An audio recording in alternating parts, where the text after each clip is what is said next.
Chapter 23. Life After Tour. Adjusting to everyday life after we got home from tour was difficult. While on the road, everyone was always ready to get us whatever we needed. Food, drinks, and just help with whatever we wanted or needed. On top of that, we had 10 to 15,000 screaming fans every night who adored us. To put it simply, we were catered to at every level. Now, not having that kind of attention 24/7 was a hard thing to come down from. Playing locally again around New York City was another big adjustment. I had gotten accustomed to playing big arenas and sheds with 10 to 15,000 fans every night. I really didn't want to have to go back to playing all of the same clubs I'd played 100 times before. Bob was trying to get us on the Scorpions Tesla tour shortly after the Kiss tour, but it never came to fruition. Because we didn't get the Scorpions tour, Dave decided that he was still going to go out with TSO starting in October. But before he left, he called to say that he might have a cool opportunity for me. Dave asked if I'd be interested in playing with the Trans-Siberian Orchestra. He explained that they were essentially looking for a backup drummer to be on call just in case of an emergency. All I would have to do is learn the set, practice with the other backup players a few times, and get paid to sit home just in case they needed me. It sounded like the perfect gig, but first, I would have to audition for one of the co-founders and current touring keyboardist, Bob Kinkle, as well as their talent manager, Dina Fanay. It turns out that Bob and Dina were both at the Jones Beach ZO2 show, and they really liked my playing and look. They asked Dave to get me to come down for an audition. I was to learn 3 songs for the audition: Mad Russian Christmas, Ornament, and their biggest hit, Christmas Eve Sarajevo. Dave warned me that they had to be perfect and that they were very, very strict about tempos. In early October 2004, I went to SIR Studios and met with Bob and Dina. Before I even began playing, they told me that they loved my ZO2 performance at Jones Beach and wanted me to do some stuff like I was doing on stage. I was a little confused and said, "What stuff?" Dina replied, "You know, the stuff with your arms over your head, the stick twirls, just be flashy." It was so funny. Not long ago in the 90s, this sort of thing was absolutely frowned upon. No one was allowed to be a flashy drummer anymore. People thought it was a joke. But on the Kiss tour, I finally got to be myself again and do all the things I loved doing while playing. I stole most of my tricks from one of my biggest drumming influences, Robert Sweet from Stryper. ZO2 got to open for Stryper a few times over the years, and I got to hang with Robert a lot. He even told me after soundcheck one day that he thought I was better than him, which sounds crazy coming from one of my idols. I played the 3 songs and tried to be as flashy as possible. It was a little weird because I was the only one in the room while Bob and Dina stared at me. It felt a little awkward twirling and throwing my sticks in the air, but if that's what they wanted, then that's what I was going to give them. After the 3 songs, Bob Kinkle jumped on the piano and asked if I could play to a new song they were working on. It was called Christmas Nights in Blue. He played the feel and we jammed for a few minutes. Shortly after, Bob and Dina thanked me for coming and said they would be in touch. They didn't show much emotion, and I had no idea how I did. I thought it went as well as could be expected. Dave called me a few days later and asked, "What did you say to Bob?" I wasn't sure what he meant and came back with, "What do you mean?" "You must have pissed him off," he said, "because somehow he didn't like your attitude." I was immediately trying to play back everything Bob and I talked about, but there wasn't much. Bob was a slightly strange individual with a dry personality. He seemed sweet and nice, but his personality was definitely a little out there. After my long pause of trying to figure out what I said to insult Bob, Dave said, "Just kidding. They loved you. You got the gig." I almost smacked Dave right through the phone. This was great news. I just needed now to make a little more money playing drums somehow to go with the new TSO money. Paulie's and Dave's full-time jobs besides ZO2 was being children's entertainers. They called themselves the Z Brothers. They sang children's songs at schools and were hired for private birthday parties. I couldn't believe it, but they actually made really good money doing this. I thought to myself, why not give it a shot? I called my old playground bandmate Steve Karasotis and asked him if he was interested in trying it with me. Steve had just quit his job at Verizon and said, absolutely. Steve and I knew someone who worked in a school, and they just happened to be looking for someone to teach a music program. But it was really to be more entertainment than teaching. Now I was set with money. I'd be singing to kids and being the backup drummer for TSO.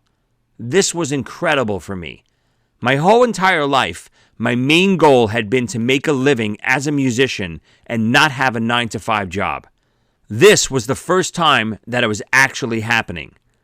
It might not have been exactly what I imagined after going on tour with Kiss, but I was still enjoying every second of it. As much as I absolutely love the Kiss tour, it was hard to leave my mom for that long.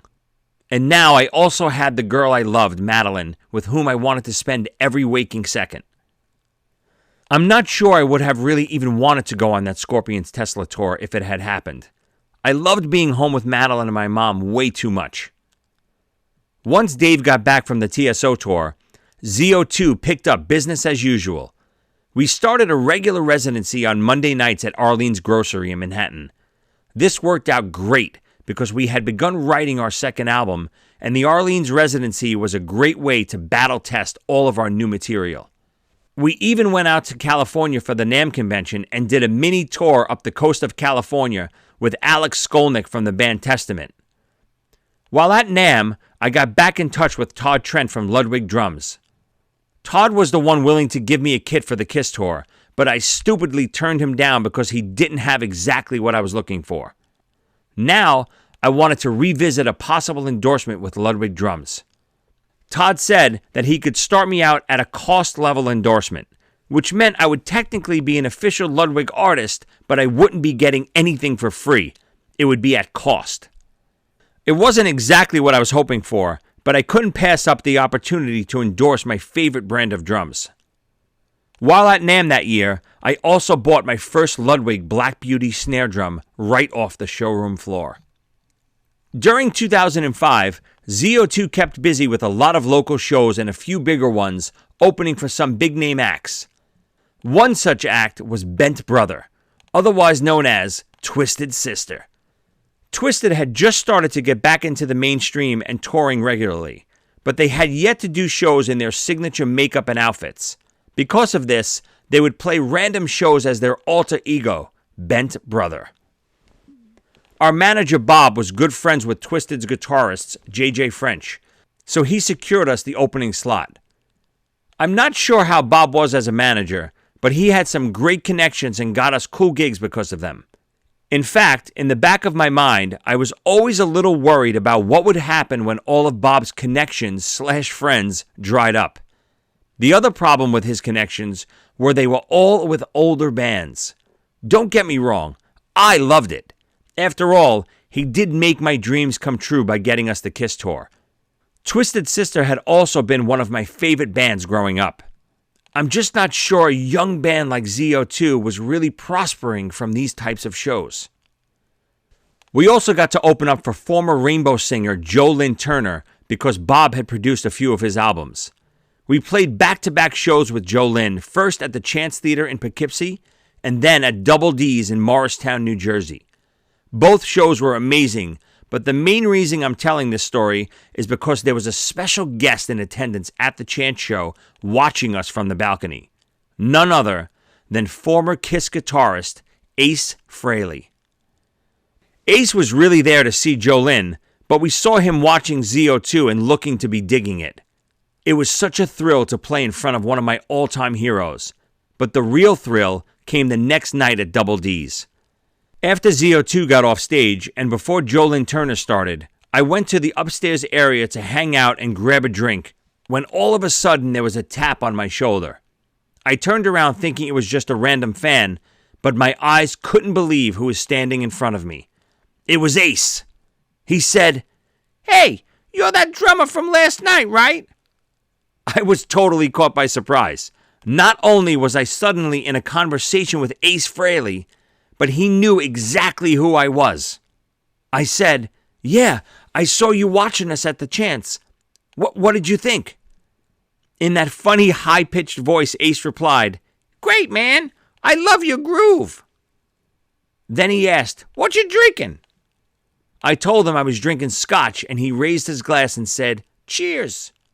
Just then, Joe Lynn's set started and cut my conversation with Ace short.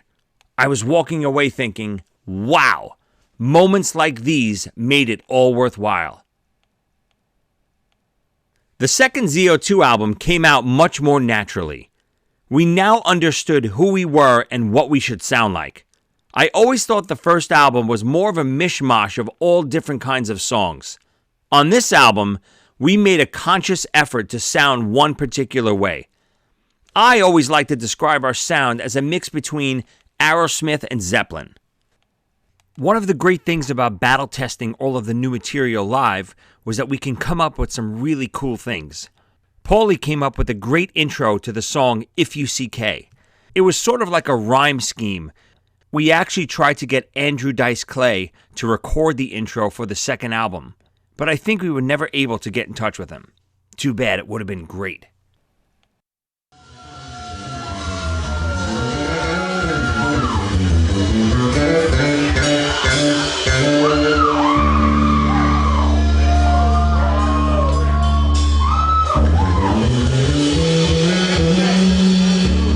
Once upon a dreary night, I ventured home to a dismal sight, where my Lady Kay was in our bed, but alas, 'twas with another man in my stead.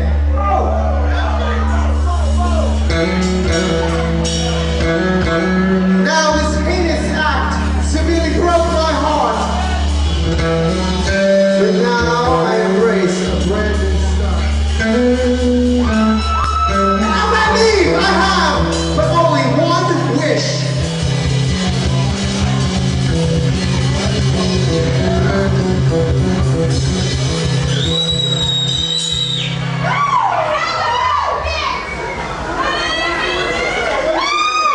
As I pray to the gods, make some noise, Erie, come on.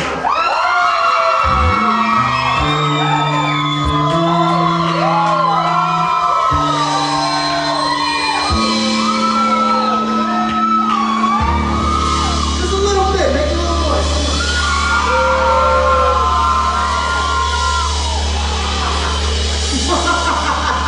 Want to know what I'm paying for? To hell with that bitch!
The original title for the second album was going to be Return to Oz.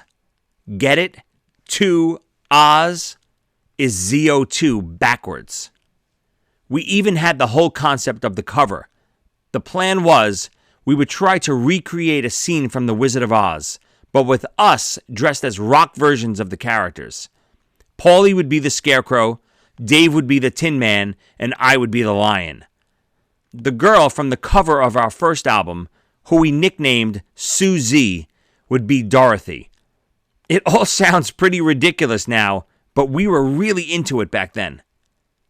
Right before we planned on doing the elaborate photo shoot for the Return to Oz concept, we changed our mind and decided to go with what got us here. We all loved the first album cover and agreed that we should go with another classic pinup girl. Judas Priest had their iconic covers, Iron Maiden had Eddie, and ZO2 had Susie. The name of the album would be Ain't It Beautiful? 1, 2, 1, 2.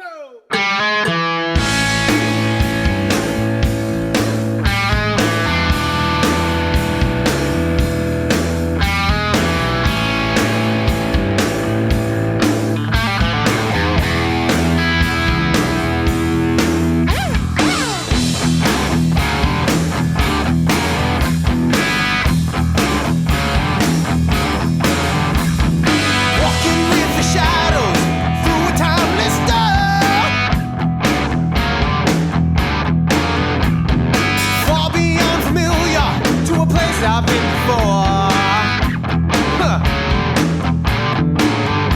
A sea of inspiration flowing through the walls. Ooh, I might be going under, but maybe it's just worth a fall. Now tell me now, ain't it beautiful to flow downstream? Some kind of wonderful.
Here's a really cool version of the song Get Up Now. We included these crazy horns throughout the whole song. It was really cool, but we didn't think it fit the album right.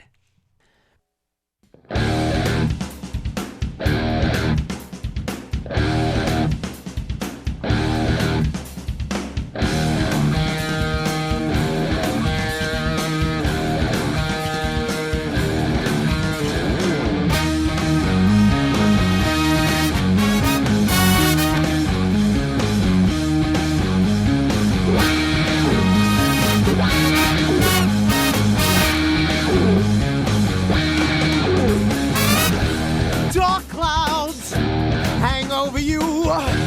Hard times you struggle through. The same old circumstances, they bring you down. You're waiting for a turnaround. I see the world through your mind's eye. You're looking for an answer, but not the reason why. Genius is a fire that won't light itself. You can't afford to wait for somebody else. Get up now, when you're lying on the floor. Get up now, yeah, yeah. Get up now, when you can't take it anymore. Get up now, yeah, yeah. Dark days are your excuse. You're waiting for the world to come to you. Like Reptile Scarlet, you'll understand. I'm here to tell you frankly, I don't give a damn. You built a wall to hide behind. See your life pass you by, you're running out of time. The object of desire is in front of you.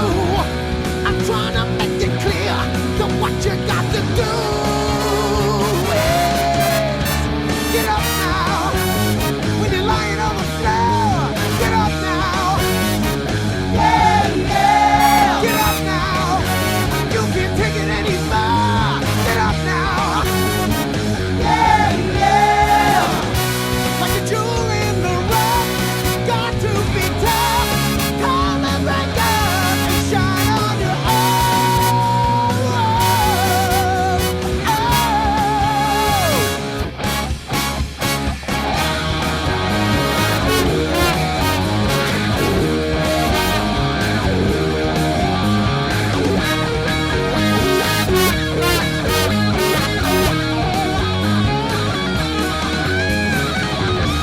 Now see the world through your mind's eye.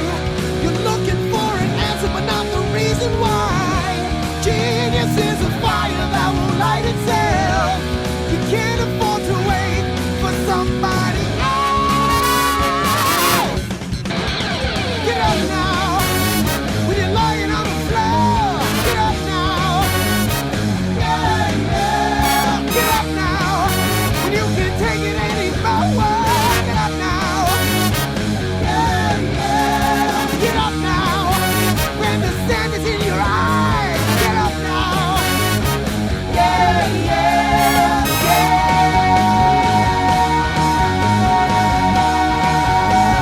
yeah, yeah,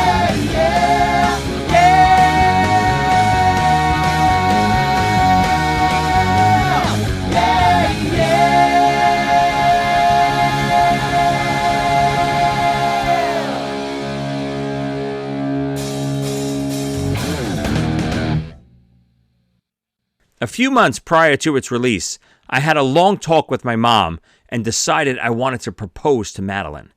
She was overwhelmed with joy and couldn't have been happier. My mom and Madeline really bonded while I was on tour, and she was so happy that I was going to ask her to be my wife.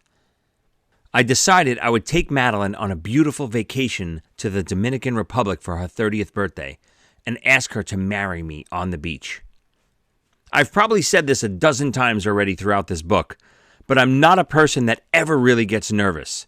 But that night, on that beach, I was definitely nervous. It wasn't because I thought Madeline would say no, but because I knew my life was going to be changed forever. I remember leaving her on the beach in a hammock and telling her that I'd be right back. I went up to our hotel room to get the ring, but I also guzzled a bottle of wine. When I returned, I was definitely a little looser and ready to start the next chapter of my life. Madeline said yes, and we were as happy as could be. Shortly after I got engaged, my mom's health got much, much worse. She was constantly in and out of the hospital, and just like my grandpa, was diagnosed with severe emphysema. Her breathing had been pretty bad my whole life, so I was used to this. During one of her hospital stays, my mom kept complaining about something in her eye. She said it felt like there was a film or coating that was driving her crazy. It turned out that she had something called macular degeneration. Basically, her retina was slowly starting to deteriorate. At first, it was only in one eye, and then it started in the second. This, on top of her breathing, made my poor mother's life miserable. She couldn't really leave the apartment because it was hard for her to walk due to her breathing. And the only things that would give her any solace was to watch her programs on TV and to read. Now, with this stupid macular degeneration, both of those activities were becoming impossible. I couldn't understand why this was happening. This woman had given her whole life to her family, sacrificed everything for her sons, and now she was being tortured. I was furious at the world and God. Once the macular degeneration really started to take over, it seemed like her breathing got much worse as well. I always felt it was because she just couldn't fight anymore, and that in her mind she began to give up. My mom was the strongest woman in the whole world, but not being able to breathe and now being almost blind was too much for even her. Over the next 15 months, she was in the hospital more than she was out. ZO2's Ain't It Beautiful would first be released in early 2006. We were super pumped with the album, and I was very happy with the drum sound, especially the sound of my new Black Beauty snare drum. Songs like If You See K, She Believes, and the title track Ain't It Beautiful are, in my opinion, some of ZO2's best songs. Here's the unreleased demo version of She Believes.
When we were tracking the demos, we also recorded a song called Coming Home.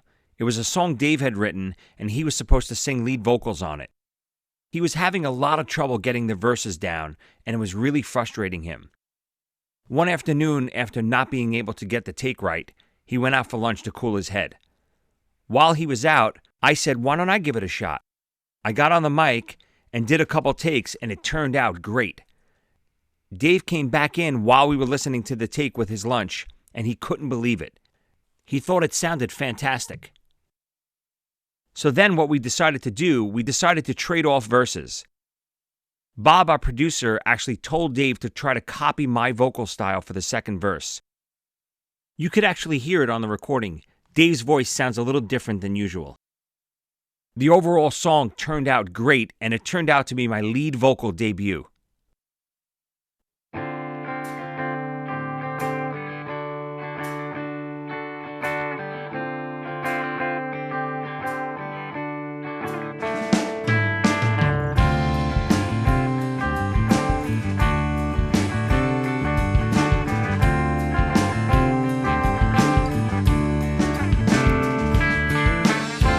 And you come all this way to find you.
ZO2 had just recently transitioned from our Monday night residency at Arlene's Grocery to a special monthly show we called ZO2's Rock Asylum.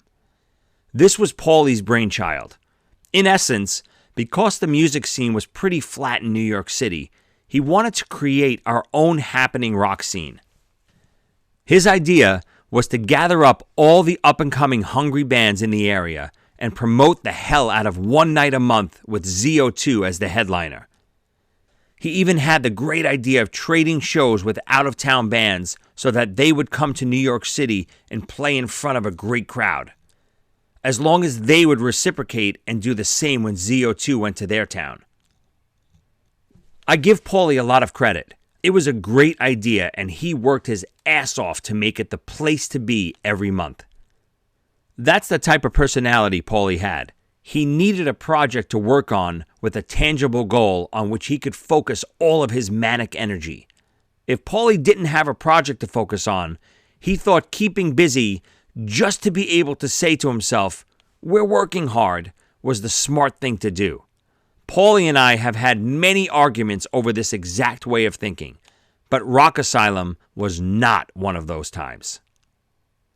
I always felt like playing random, sporadic shows was not only useless, but could actually hurt the band. Once ZO2 finished the Kiss tour, Paulie started to book as many random gigs as possible just to stay busy. I think it was the way he coped with coming down from the high of the tour. My argument had always been that if we played a random empty place in Ohio just to say, quote unquote, we are playing and keeping busy, it actually hurt us in the long run. I always thought that working smart was way more important than just working hard. Driving 10 hours to play for 20 people wasn't the problem. I had no problem working as hard and tirelessly as anyone. It was more about perception. The old term, perception is reality, is 100% accurate. We had created a level of fame and success by touring with Kiss, and I firmly believed playing a random show for 20 people started to take away the credibility that we had worked so hard to achieve. I was happy that Paulie started Rock Asylum, that he could stop thinking that we just had to appear like a busy rock band by playing shitholes across the country. In fact, ZO2's Rock Asylum started to create a real buzz throughout Manhattan. Any and every band wanted to be part of it, and we constantly had to turn people away at the door due to the club being sold out. This type of branding and gigging worked. Creating a buzz in a small club and making it into the place to be was the best way to create a following. Playground did it years prior at the Crazy Country Club, and now it was ZO2's turn. We were already local celebrities because of the Kiss tour, and now everyone wanted a piece of us because of Rock Asylum.